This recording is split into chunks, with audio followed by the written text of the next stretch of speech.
தமிழ் சினிமால இருக்க சாங்ஸ இந்தியன் சினிமாவ தாண்டி வேர்ல்டு சினிமால இருக்க எல்லாருமே திரும்பி பார்க்குற மாரி சாங்ஸ் குடுக்குறவர் தான் ஏ.ஆர். ரகுமான் அவர்கள். ஏ.ஆர். ரகுமான் பார்த்தீங்கன்னா, இதுவரைக்கும் 2 ஆஸ்கர் வாங்கியிருக்காரு. அடுத்தடுத்து எவ்வளோ ஆஸ்கர் குடுத்தாலும் இன்னும் குடுப்பா அவருக்கு. அவருக்கு ஒர்த்து தப்பா அப்படிங்கிற மாரி தான் நம்ம ஃபேன்ஸ் எல்லாருமே சொல்லிட்டு இருப்பாங்க. ஏன்னா, அவருக்கு எல்லா எமோஷனுமே ரொம்ப சூப்பரா வரும். அதாவது சாங்ஸ் பொறுத்தவரைக்கும் நமக்கு ஒரு லவ் ஃபெயிலியர்னாலும் அவர் தான் இருக்காரு.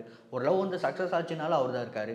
அம்மா ஃபீலிங்னாலும் அவர் தான் இருக்காரு. இல்ல ஃப்ரெண்ட்ஷிப் சாங்னாலும் அவர் தான் இருக்காரு. ஸோ மொத்த எமோஷனுக்கும் ஏ.ஆர். ரகுமான் தான் வந்து ஒரு காப்பி ரைட்ஸ் வாங்கி வச்சிருக்காரு அப்படின்னே சொல்லலாம். ஸோ அவருடைய சாங்ஸ் கேட்கும்போதே நமக்கெல்லாம் ரொம்ப ரிலாக்ஸிங்காக இருக்கும், ரொம்ப ஒரு மோட்டிவேஷனாக இருக்கும் அப்படின்னே சொல்லலாம். நம்ம எல்லாருக்குமே ரொம்ப பிடிச்ச ஒரு லெஜெண்டரி மியூசிக் டைரக்டரான ஏ.ஆர். ரகுமான் சாருக்கு இன்னைக்கு பர்த்டேங்க. 59th பர்த்டே அவர் கொண்டாடுறாரு. அவருக்கு நம்ம டூரிங் சினிமா சார்பாக வாழ்த்துக்கள். ஸோ இப்போ பார்த்தீங்கன்னா ரீசெண்டாக அவரை பற்றி ஒரு நியூஸ் ஒன்று வெளியாயிருக்கு. இது எந்த அளவுக்கு அஃபிஷியல்னு தெரியல, பட் எல்லாரும் சொல்லிட்டு இருக்காங்க. என்ன அப்படின்னா, அவருடைய சொத்து மதிப்பு எவ்வளோ அப்படின்னு சொல்லிட்டு இப்போ ரிலீஸ் பண்ணியிருக்காங்க. கிட்டத்தட்ட அவருக்கு 1700 கோடி சொத்து மதிப்பு இருக்குங்க.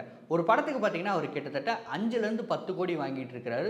ஸோ அப்படி பார்க்குறப்போ இந்த 1700 கோடி அப்படிங்கிறது ரொம்ப நார்மலான விஷயம் தான். பட் அதுக்கு அவரு நிச்சயமா ஒர்த்து தாங்க. உங்களுக்கு என்ன தோணுது அப்படிங்கிறத கமெண்ட்ல சொல்லுங்க.